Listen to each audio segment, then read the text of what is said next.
Hi, അപ്പോൾ ഇന്ന് നമ്മൾ ഡിസൈൻ ചെയ്യാൻ പോകുന്നത് ബേബിയുടെ ഒരു ഫ്രോക്കാണ്. അതിൻ്റെ നെക്ക് വരുന്നത് ഹോൾട്ടർ നെക്കാണ്. ക്ലോത്ത് എടുത്തിരിക്കുന്നത് സാറ്റിനാണ്. സാറ്റിനിൽ നെറ്റ് ഫാബ്രിക് അറ്റാച്ച് ചെയ്യാൻ വേണ്ടിയിട്ടാണ്. ടോട്ടൽ ലെങ്ത് ഒരു 20 ഒക്കെ മതിയാവും. ഇറക്കം ഫാബ്രിക് എടുക്കുന്നത് അതിലൊരു ഷേപ്പായിട്ട് ഇരിക്കാൻ വേണ്ടി ഫിഷ് കട്ട് പോലെയാണ് ഉദ്ദേശിക്കുന്നത്. പക്ഷേ താഴെ ഓപ്പൺ ചെയ്യാനാണ് വിചാരിക്കുന്നത്. മുട്ടിന് താഴേക്ക് ഒരു 2 സൈഡിൽ ഓപ്പൺ കൊടുക്കാം. ബാക്ക് പോർഷനും ഫ്രണ്ട് പോർഷനും ഒരേപോലെയാണ് കട്ടിങ് വരുന്നത്. അപ്പോൾ ആദ്യം ഷോൾഡർ മാർക്ക് ചെയ്യുകയാണ്. ഒരു 4 ഇഞ്ച് അല്ലെങ്കിൽ 4.5 ഇഞ്ചിൽ ഷോൾഡർ മാർക്ക് ചെയ്തിട്ട് ഷോൾഡർ ഡെപ്ത്ത് വരുന്നത് ഒരു 4.5 തന്നെ കൊടുത്താൽ മതിയാകും. എന്നിട്ടത് ഒരു റൗണ്ട് ഷേപ്പിലൊന്ന് വരച്ചു കൊടുക്കുക. എന്നിട്ട് അവിടുത്തെ വിഡ്ത്ത് കൊടുക്കുന്നത് 7 ഇഞ്ചാണ്. ബോഡിയുടെ ചെസ്റ്റ് വിഡ്ത്ത് 7 ഇഞ്ച് കൊടുക്കുന്നു. താഴേക്ക് കുറച്ചൊരു 0.5 ഇഞ്ചൊക്കെ കുറച്ച് താഴേക്ക് മാർക്ക് ചെയ്യുക. അപ്പോൾ ഒരു ഷേപ്പ് ടൈറ്റായിട്ടിരിക്കാനാണ് ഷേപ്പ്. എന്നിട്ട് താഴേക്ക് മുട്ടിന് താഴേക്ക് വരുമ്പോൾ നമുക്ക് മാക്സിമം വിഡ്ത്ത് കൊടുക്കാം. ടോട്ടൽ ഈ ക്ലോത്തിൻ്റെ വിഡ്ത്ത് എടുത്തിരിക്കുന്നത് 8 ഇഞ്ചാണ്. അപ്പോൾ 8 ഇഞ്ച് ഫുള്ള് കൊടുക്കാം. എന്നിട്ട് നമ്മുടെ നെക്കിൻ്റെ അകലം കൊടുക്കേണ്ടത് 3 ഇഞ്ചിൽ നോർമൽ നെക്ക് അകലം എടുക്കുന്ന പോലെ മാർക്ക് ചെയ്യുക. എന്നിട്ട് അവിടുന്ന് നമ്മൾ നെക്ക് കട്ട് ചെയ്യുന്നില്ല, പകരം ആ നെക്ക് അകലത്തിൽ നിന്ന് നമ്മുടെ ഷോൾഡറിൽ മാർക്ക് ചെയ്തിട്ടില്ല 7 ഇഞ്ച് അവിടേക്ക് ഡയറക്റ്റ് അങ്ങ് ജോയിൻ ചെയ്യുകയാണ്. ഷോൾഡർ സെപ്പറേറ്റ് നമ്മുടെ ആ 4.5 ഇഞ്ച് മാർക്ക് ചെയ്ത് അവിടെ നിന്നല്ല കട്ട് ചെയ്യുന്നത്, പകരം ആ നെക്ക് ഇപ്പം നമ്മൾ മാർക്ക് ചെയ്ത 3 ഇഞ്ചിൽ നിന്ന് അങ്ങോട്ട് റൗണ്ട് ചെയ്ത് വരയ്ക്കുക. അവിടെ നിന്നാണ് ഡയറക്റ്റ് നമ്മൾ ഷോൾഡർ ഡെപ്തിലേക്ക് ഒരു റൗണ്ട് ഷേപ്പിൽ ജസ്റ്റ് ഒന്ന് കുഴിച്ചിട്ട് കട്ട് ചെയ്തെടുക്കാനാണ്. ബാക്ക് പോർഷനും ഫ്രണ്ട് പോർഷനും സെപ്പറേറ്റ് ആണ് ഞാൻ മാർക്ക് ചെയ്ത് കട്ട് ചെയ്യുന്നത്. ഒരേപോലെ തന്നെയാണ് കട്ടിങ് വരുന്നത്. അതുകൊണ്ട് തന്നെ സെയിമായിട്ട് ഒരുമിച്ച് കട്ട് ചെയ്താലും മതിയാവും. ശ്രദ്ധിക്കുക, നെക്ക് നമ്മൾ കുഴിച്ച് കട്ട് ചെയ്യുന്നില്ല. നെക്ക് അതുപോലെ തന്നെ വെച്ചിട്ട് നമ്മൾ അതിലേക്ക് ഡയറക്റ്റ് നെറ്റ് ഫാബ്രിക് പുറത്തുകൂടെ ഇങ്ങനെ വെച്ച് കൊടുത്തിട്ട് അത് സൈഡിൽ കൂടെ എല്ലാ സൈഡും ഒന്ന് ജോയിൻ ചെയ്തെടുക്കുകയാണ്. നെറ്റ് നമ്മൾ ഉള്ളിലേക്ക് കയറ്റി മറിച്ചിടുന്നില്ല, ഡയറക്റ്റ് ഇങ്ങനെ വെച്ചാൽ മതിയാവും. കാരണം ബോഡി പോർഷനിൽ നിന്ന് താഴേക്കെല്ലാം ഉള്ളിലേക്ക് പോകുന്നുണ്ട്. പക്ഷേ സ്ലീവ്ലെസ് ആയതുകൊണ്ട് ഈ ഭാഗത്തായിട്ട് നമ്മൾ ജസ്റ്റ് ഒരു കട്ട് പീസ് വെച്ചിട്ട് ക്ലോത്ത് ഒന്ന് മടക്കി ഉള്ളിലേക്ക് വെച്ചിട്ട് ഇതുപോലെ മടക്കി വെച്ച് കൊടുക്കുന്നുണ്ട്. അവിടെ ഫിനിഷിംഗ് ആയിട്ട് ഇരിക്കാൻ വേണ്ടിയിട്ടാണ്. പിന്നെ ബാക്ക് പോർഷനിൽ നമ്മൾ സിബ് അറ്റാച്ച് ചെയ്യുന്നുണ്ട്. ബാക്ക് പോർഷൻ ഫ്രണ്ടും ഫുള്ളൊക്കെ നെക്ക് കവർ ചെയ്തിരിക്കുന്നതുകൊണ്ട് തന്നെ നമ്മൾ ഓപ്പൺ കൊടുക്കണം. സിബ് അറ്റാച്ച് ചെയ്യാൻ വേണ്ടിയിട്ട് ഞാൻ എക്സ്ട്രാ ഒരു ക്ലോത്ത് കട്ട് പീസ് എടുത്തിട്ട് അവിടെ ജസ്റ്റ് ഒരു സ്റ്റിച്ചിങ്ങിന് അത് ജോയിൻ ചെയ്തുകൊണ്ട് സ്റ്റിച്ച് കൊടുക്കുകയാണ്. നല്ല വശം ഉള്ളിലേക്ക് വെച്ചിട്ട് സ്റ്റിച്ച് ചെയ്ത് കൊടുക്കുകയാണ്. എന്നിട്ട് അവിടെ അതിൻ്റെ സിബ് അറ്റാച്ച് ചെയ്യാൻ വേണ്ടിയിട്ടുള്ള ഭാഗം നമ്മൾ ജസ്റ്റ് സെൻറ്ററിൽ കൂടെ കട്ട് ചെയ്ത് കൊടുക്കുകയാണ്. അപ്പോൾ 2 സൈഡിൽ നമുക്ക് സ്റ്റിച്ച് കിട്ടും. എന്നിട്ട് ഈ ക്ലോത്ത് നമുക്ക് ഉള്ളിലേക്ക് മടക്കി വെച്ചിട്ട് അവിടെ സിബ് സ്റ്റിച്ച് ചെയ്ത് കൊടുത്താൽ മതിയാവും. ഇങ്ങനെയാണ് അത് ചെയ്യുന്നത്. നമ്മളിപ്പം തയ്ച്ച് പിടിപ്പിച്ച ആ ക്ലോത്തിൻ്റെ മുകളിലേക്ക് മാത്രമാണ് സിബിൻ്റെ 2 സൈഡും ജോയിൻ ചെയ്ത് കൊടുക്കേണ്ടത്. നമ്മുടെ മെയിൻ ഫാബ്രിക്കിൽ സ്റ്റിച്ച് വീഴരുത്. ഈ ക്ലോത്തിൽ ആ ക്ലോത്തിലേക്ക് മാത്രമായിട്ട് അത് ഇതിൻ്റെ നമ്മുടെ സിബ് ഇടുന്ന വശം മുകളിലേക്ക് വെച്ചിട്ട് അതിൻ്റെ പുറത്തൂടെ ഡയറക്റ്റ് ഒന്ന് ഒരു സ്റ്റിച്ച് കൊടുത്താൽ മതി. അപ്പോൾ ജസ്റ്റ് നമ്മൾ ആ ക്ലോത്ത് ഉള്ളിലേക്ക് വെക്കുമ്പോൾ സിബ് കറക്റ്റായിട്ട് മുകളിലേക്ക് വരും. അതുപോലെ ഇപ്പുറത്തെ സൈഡും അതുപോലെ തന്നെ ആ സിബിൻ്റെ നമ്മൾ ഇടുന്ന വശം ഫാബ്രിക്കിൻ്റെ മുകളിലേക്ക് വെച്ചിട്ട് നമ്മൾ അതായത് മുകളിലേക്ക് കാണുന്ന രീതിയിൽ വെച്ചിട്ട് ആ സ്റ്റിച്ച് ചെയ്യേണ്ട ഭാഗം ഉള്ളിലേക്കും വെച്ചിട്ട് ജസ്റ്റ് ഇങ്ങനെ ഫോൾഡ് ചെയ്ത് വെച്ചിട്ട് വേണം അവിടെ ഒരു സ്റ്റിച്ചിങ്ങിന് കൊടുക്കാൻ. അപ്പോൾ മടക്കുമ്പോൾ ആ ക്ലോത്ത് ഉള്ളിലേക്ക് പോകും. കണ്ടു, ഇതുപോലെയാണ് നമ്മൾ ജോയിൻ ചെയ്തെടുക്കേണ്ടത്. സിബ് വയ്ക്കുമ്പോൾ സൂക്ഷിക്കണം, അത് ഏത് ഭാഗത്താണ് സ്റ്റിച്ച് കൊടുക്കേണ്ടതെന്ന് നോക്കി വേണം വയ്ക്കാൻ. കുറച്ച് ഈ സിബ് പുറത്ത് വിസിബിളായിരിക്കും, മുഴുവനായിട്ട് ഉള്ളിലേക്ക് പോകില്ല. ഇത് തിന്നായിട്ടുള്ള സിബല്ല, ഇച്ചിരി വീതിയുള്ള സിബാണ് ഞാൻ എടുത്തിരിക്കുന്നത്. അതുകൊണ്ടാണ് എനിക്ക് കുറച്ച് ഫിനിഷിങ് കുറവായിട്ടാണ് കിട്ടുന്നത്. അതായത് സിബ് പുറത്ത് കാണും, പക്ഷെ അത് വൈറ്റ് കളർ ആയതുകൊണ്ട് കുഴപ്പമില്ല. ഇതിപ്പോൾ ഞാൻ സൈഡിൽ കൂടെ പൊന്തി നിൽക്കുന്ന ഭാഗമുള്ള ഒരു സ്റ്റിച്ച് ജസ്റ്റ് കൊടുത്തു. അപ്പോൾ കുറച്ചുകൂടെ പതിഞ്ഞിരിക്കും. നമ്മുടെ താഴ്ഭാഗം ജോയിൻ ചെയ്യുന്നതിൻ്റെ കൂടെ സൈഡിൽ കൂടെ ഒരു സ്റ്റിച്ച് കൂടെ കൊടുത്തു. ഇനി നമ്മൾ ബാക്ക് പോർഷനും ഫ്രണ്ട് പോർഷനും കൂടെ ജോയിൻ ചെയ്ത് കൊടുക്കാൻ പോവാണ്. നെക്കിൻ്റെ അവിടെ അല്ല, ഷോൾഡറിൻ്റെ താഴെ നിന്നാണ്, ബോഡി പോർഷൻ സ്റ്റാർട്ട് ചെയ്യുന്ന അവിടെ നിന്ന് വേണം താഴേക്ക് ജോയിൻ ചെയ്ത് കൊടുക്കാൻ വേണ്ടി. ചെസ്റ്റിൻ്റെ അവിടെ നിന്ന് രണ്ട് സൈഡും ഒരുപോലെ വെച്ചിട്ട് നമ്മൾ ഷേപ്പിൽ ജോയിൻ ചെയ്ത് കൊടുക്കുക. കുറച്ച് ടൈറ്റായിട്ട് തന്നെ ഇരിക്കണം, ഒരുപാട് ലൂസ് ആവണ്ട. അപ്പോൾ നല്ല ഷേപ്പിൽ നമ്മൾ ജോയിൻ ചെയ്തെടുത്തിട്ടുണ്ട്. നെക്സ്റ്റ് നമുക്ക് ഹോട്ട് നെക്കിൻ്റെ നെക്ക് പോർഷനിൽ കോളർ സ്റ്റിച്ച് ചെയ്യണം.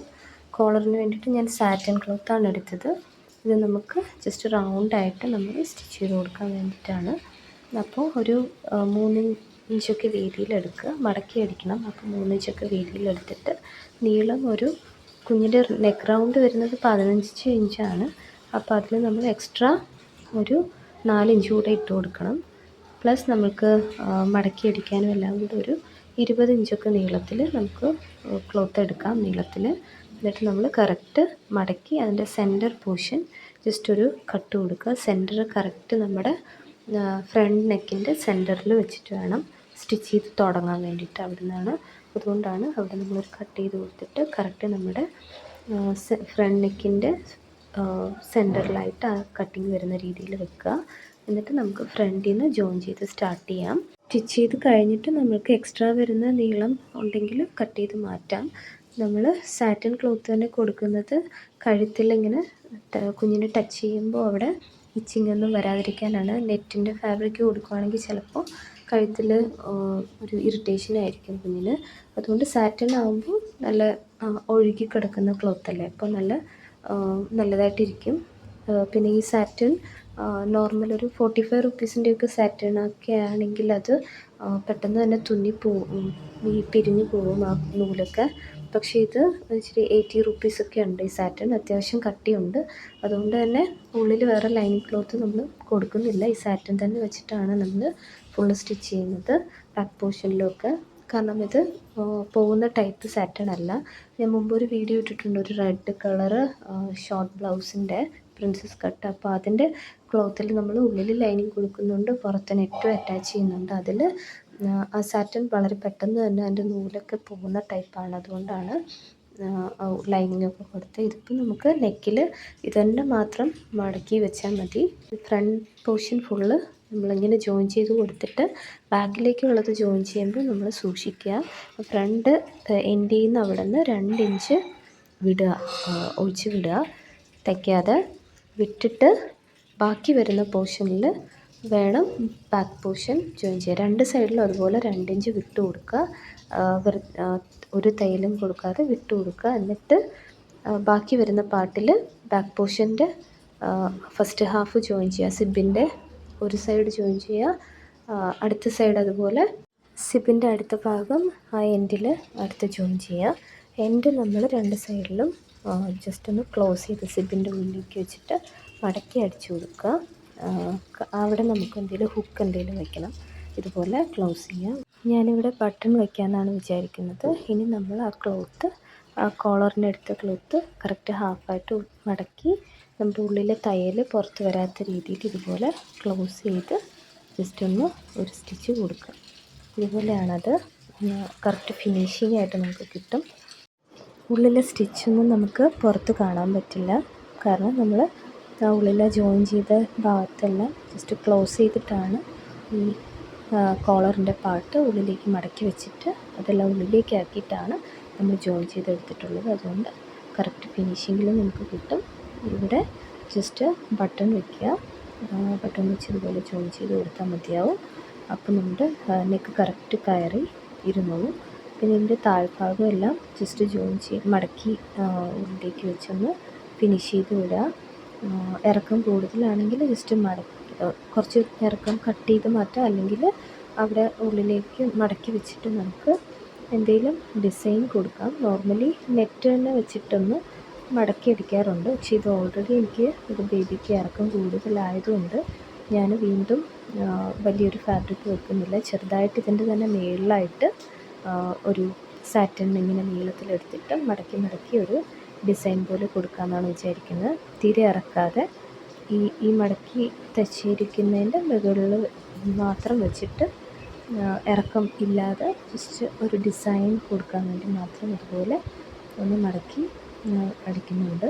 ഇത് ബാക്ക് സൈഡിലും കൊടുക്കുന്നുണ്ട്, ഫ്രണ്ട് സൈഡിലും കൊടുക്കുന്നുണ്ട്. അപ്പോൾ താഴെ അത് കുറച്ച് ഭംഗിയായിട്ടിരിക്കും. ഇത് വേണ്ടാന്നുണ്ടെങ്കിൽ ഇത് ചെയ്യേണ്ട, അല്ലെങ്കിൽ ഇത് നെറ്റ് ഫാബ്രിക് തന്നെ പ്ലെയിൻ നെറ്റ് ഫാബ്രിക് വെച്ചിട്ടാണെങ്കിലും ഇത് ചെയ്യാം. അപ്പോൾ കുറച്ചുകൂടി വലിയ കുട്ടികളാണെങ്കിൽ അങ്ങനെ ചെയ്യുന്നതായിരിക്കും നല്ലത്. അപ്പോൾ കുറച്ച് ഇറക്കം അതനുസരിച്ച് നമുക്ക് കൂടുതൽ കിട്ടും. പക്ഷേ ഇത് ഓൾറെഡി ബേബിക്ക് ഇറക്കം കൂടുതലുണ്ട്, അതുകൊണ്ടാണ് ഞാൻ ഇങ്ങനെ ചെയ്യുന്നത്. ഈ ക്ലോത്ത് നമുക്ക് എത്ര നീളത്തിൽ വേണമെങ്കിലും എടുക്കാം. എത്രത്തോളം നീളത്തിലെടുക്കുന്നോ അത്രത്തോളം പ്ലീറ്റ്സ് നമുക്ക് കൂടുതൽ കിട്ടും, അത് ഭംഗിയായിരിക്കും. നീളം കുറച്ച് എടുത്തിട്ടുണ്ടെങ്കിൽ കുറച്ച് പ്ലീറ്റ്സ് മാത്രമാണ്. അപ്പോൾ ഇതാണ് നമ്മുടെ ഫ്രോക്കിൻ്റെ ഫൈനൽ ലുക്ക് വരുന്നത്. ഇതിൻ്റെ നെക്കിൻ്റെ അവിടെ ഞാൻ ബട്ടണും അറ്റാച്ച് ചെയ്യുന്നുണ്ട്. അപ്പോൾ ഹോൾട്ടർ നെക്ക് കുറച്ചുകൂടി സ്റ്റിഫായിട്ടിരിക്കാൻ വേണ്ടിയിട്ടാണ്. ഇതാണ് ഫ്രോക്കിൻ്റെ ഫൈനൽ ലുക്ക് വരുന്നത്. ഇതേ ഫാബ്രിക് കൊണ്ട് തന്നെ എനിക്കൊരു പലാസോ പാൻറ്റും ഒരു ടോപ്പും ജാക്കറ്റും ചെയ്തിട്ടുണ്ട്. ഇതിൻ്റെ പലാസോ പാൻറ്റ് ചെയ്യുന്ന വീഡിയോ ഞാൻ ഓൾറെഡി ഷോർട്സ് ഞാൻ അപ്ലോഡ് ചെയ്തിട്ടുണ്ട്. പിന്നെ ഈ ബ്ലൗസ് ഷോർട്ട് ബ്ലൗസാണ്. അപ്പോൾ അത് കുറച്ചുകൂടെ ഇറങ്ങിയിരിക്കാൻ വേണ്ടി ഞാൻ താഴെ ഒരു സാറ്റിൻ്റെ തന്നെ ക്ലോത്ത് വെച്ചിട്ട് ജസ്റ്റ് ഒരു ക്ലോത്ത് അറ്റാച്ച് ചെയ്ത് കൊടുത്തു. ഈ നെറ്റ് ബേബിക്ക് ഇപ്പോൾ ഫ്രോക്ക് ചെയ്ത അതേ നെറ്റ് ഫാബ്രിക്കാണ്. ഇത് ബാക്ക് ഓപ്പൺ ആയിട്ടാണ് ചെയ്തേക്കുന്നത്. പ്രിൻസസ് കട്ടാണ്, സ്ലീവ്ലെസ് ആണ്, കാരണം ജാക്കറ്റ് വരുന്നുണ്ട്, അതുകൊണ്ടാണ് സ്ലീവ്ലെസ് ആയിട്ട് ചെയ്യുന്നത്. ഈ ജാക്കറ്റിൻ്റെ നെറ്റ് വേറെ, നെറ്റിൽ വേറെ വർക്കാണ്, ത്രെഡ് വർക്ക് വേറെയാണ്, സീക്വൻസും ഒക്കെ വരുന്നതാണ്. ഈ ഫാബ്രിക്കും എക്സ്ട്രാ കുറച്ച് നെറ്റ് ഫാബ്രിക് എൻ്റെ കയ്യിലുണ്ട്, ബേബിക്ക് ഫ്രോക്ക് ചെയ്യാനുള്ളതുണ്ട്. പക്ഷെ ഞാൻ അത് യൂസ് ചെയ്തില്ല. ആ നെറ്റ് ഞാൻ ഈ ടോപ്പിൽ യൂസ് ചെയ്തേക്കുന്ന ആ നെറ്റ് വെച്ചിട്ടാണ് ഞാൻ ചെയ്തത്. ഞാൻ പറഞ്ഞില്ല, അതിൻ്റെ ബ്ലൗസിൻ്റെ താഴെ ഞാൻ ഇതുപോലെ സാറ്റിനും ജസ്റ്റ് ഒന്ന് ഇറക്കത്തിലിരിക്കാൻ വേണ്ടിയിട്ട് താഴെയായിട്ട് ജസ്റ്റ് അറ്റാച്ച് ചെയ്ത് കൊടുത്തു. കാരണം പലാസോ ആയതുകൊണ്ട് തന്നെ ചിലപ്പോൾ കുറച്ച് ഇറങ്ങിയിരിക്കും, അതുകൊണ്ടാണ്. അപ്പോൾ ഇതാണ് നെറ്റ് വെച്ചിട്ട് ഞാൻ ചെയ്ത ജാക്കറ്റിൻ്റെ മുകളിൽ ക്ലോസ് ചെയ്യണമെങ്കിൽ അവിടെ ഒരു ഇതുപോലെ ഷോ ബട്ടൺ കൊടുത്തിട്ടുണ്ട്. മുകളിൽ ഓപ്പൺ ചെയ്തിട്ടിട്ട് താഴെ വേസ്റ്റിൻ്റെ അവിടെ നമുക്ക് ടൈ ചെയ്യണമെങ്കിൽ അവിടെയും ഞാൻ ഒരു ത്രെഡ് ഇതുപോലെ കൊടുത്തിട്ടുണ്ട്. ഈ ജാക്കറ്റ് റിമൂവബിൾ ആയതുകൊണ്ട് തന്നെ നമുക്ക് വേറെ ടോപ്സിൻ്റെ കൂടെ നമുക്ക് പെയർ ചെയ്യാൻ പറ്റും. പ്രത്യേകിച്ചും പാർട്ടി വെയർ പോലെയൊക്കെ നമുക്ക് സ്റ്റൈൽ ചെയ്യാൻ പറ്റും. ഇതിന് പെയർ ചെയ്യാൻ പറ്റുന്ന കുറച്ചുകൂടെ ഇറക്കമുള്ളൊരു ഷോർട്ട് ടോപ്പിൻ്റെ വീഡിയോ ഞാൻ അപ്ലോഡ് ചെയ്തിട്ടുണ്ടായിരുന്നു. ഈ വീഡിയോസ് ഇഷ്ടപ്പെടുന്നുണ്ടെങ്കിൽ ചാനൽ സബ്സ്ക്രൈബ് ചെയ്യാം.